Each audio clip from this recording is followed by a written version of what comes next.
Hai, jumpa lagi bersama H4 Rider.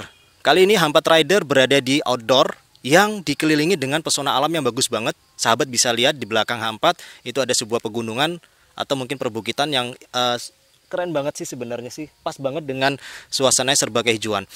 Oke, sahabat, sengaja H4 Rider memilih lokasi outdoor untuk apa? Untuk bisa dibilang ini adalah episode terakhir atau mungkin ya kelanjutan dari episode tentang all new Honda Scoopy yang sudah H4 bahas, sudah H4 publish. Ada dua video. Yang pertama yang launchingnya, setelah itu yang video kedua yang sudah H4 publish upload adalah tentang review secara singkat tentang produksi all new Honda Scoopy yang generasi kelima. Namun pada saat H4 mencoba untuk mereview pada saat itu adalah unitnya belum ada. Jadi hanya berdasarkan dari foto dan video yang H4 amati apa saja sih perubahan dan informasi yang bisa H4 sampaikan ke para sahabat.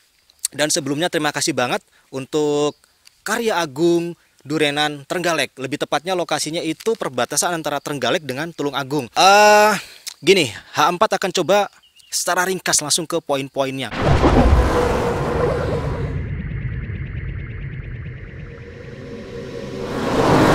Pertama, dari all new Honda Scoopy yang generasi kelima yang keyless pertama, yang keyless dulu. Pertama, dari lampu-lampu depan dan lampu belakang. Ternyata yang lampunya sudah disematkan LED itu hanya lampu utama, headlampnya. Sedangkan untuk lampu sen ternyata masih menggunakan halogen. Tapi ada hal unik di rumah kaca atau di rumah lampu sen tersebut, ternyata ada aksen kayak kristal-kristal tersebut lah. Keren banget kalau misalkan sahabat sudah berkunjung ke dealer Honda kemudian langsung melihat unitnya yang Scoopy yang terbaru yang generasi kelima. Coba sahabat amati secara detail rumah dari lampu sen baik yang depan maupun yang belakang, itu ada kristal-kristalnya, dan itu yang menyebabkan tampilan lampu ketika lampu tersebut nyala di malam hari itu layaknya lampu LED padahal masih halogen. Begitu juga yang belakang. Yang belakang itu hanya lampu rem aja yang LED, tapi lampu sen juga sama dengan lampu sen di depan, masih halogen. Oke, sekarang lanjut ke bagian pengemudi. Pengemudi di setir pengemudi di bagian kiri ya. Bagian kiri seperti biasa sih hanya ada 3 tombol. Tombol yang paling bawah itu adalah tombol untuk lampu sen. Kemudian tombol di tengah itu adalah tombol klakson, dan tombol yang paling terakhir di atasnya itu adalah tombol untuk lampu dim.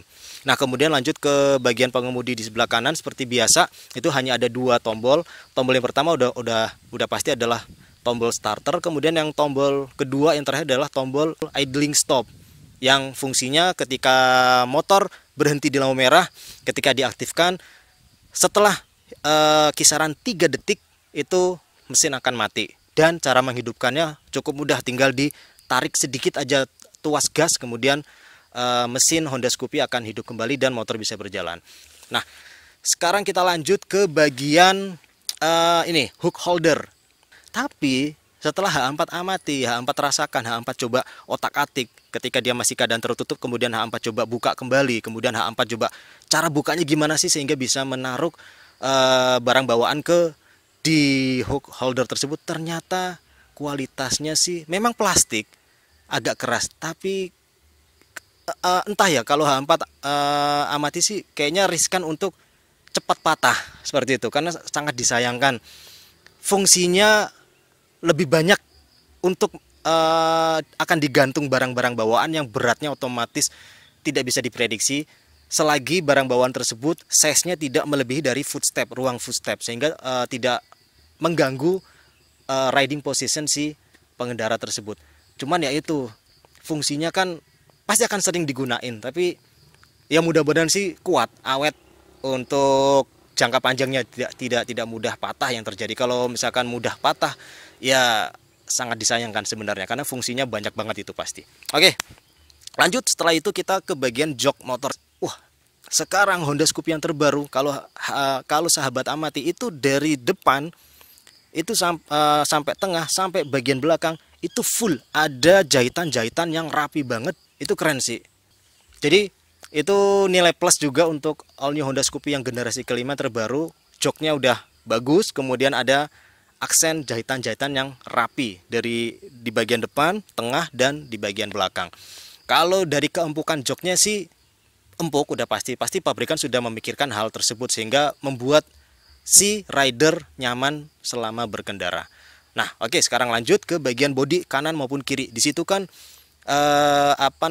ditempelkan sebuah emblem nama Scoopy. Kalau sahabat amati, logonya sedikit memanjang karena dari satu font ke font lainnya itu ada sedikit space.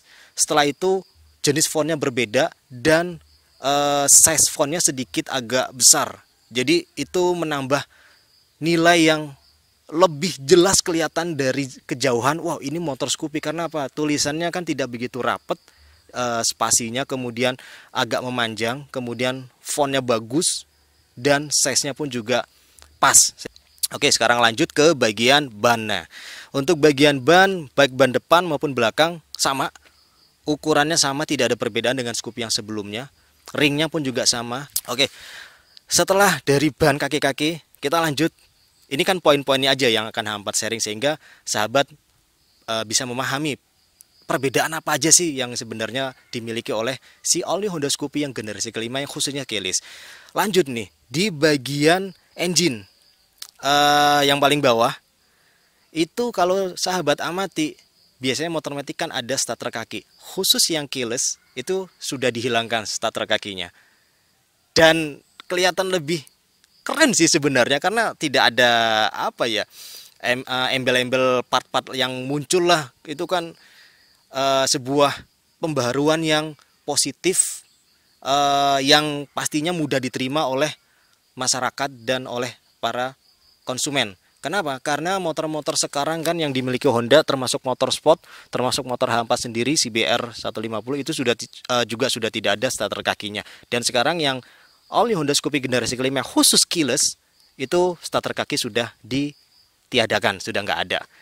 Nah, sekarang baru H4 akan membawa para sahabat untuk ke all new Honda Scoopy yang generasi kelima tapi yang masih anak kunci. Karena perbedaannya nggak begitu banyak dengan yang keyless. Yang pertama, udah pasti masih anak kunci. Nah, poin yang terakhir yang di all new Honda Scoopy yang generasi kelima yang anak kunci adalah masih menggunakan starter kaki. Itu dia perbedaannya. Jadi kalau misalkan sahabat merasa agak bingung ya untuk membedakan bedanya apa aja sih antara keyless dengan yang anak kunci. Yang pertama ya otomatis sahabat harus memperhatikan, oh keylessnya, oh berarti yang keyless nih. Yang kedua, tidak hanya sekedar keyless, ternyata starter kaki sudah dihilangkan. Itu yang khusus keyless. Jadi makanya Hampat sampaikan tidak begitu banyak perbedaan antara all new Honda Scoopy generasi kelima yang anak kunci dengan all new Honda Scoopy generasi kelima yang sudah menggunakan keyless. Terima kasih sudah menonton video H4 dan sampai jumpa di video vlog selanjutnya. Kalau misalkan sahabat penasaran lokasi berada di mana? Lokasi berada di Jawa Timur. Lebih tepatnya di jalan provinsi, ini nggak begitu jauh dengan jalur provinsi Ponorogo Pacitan.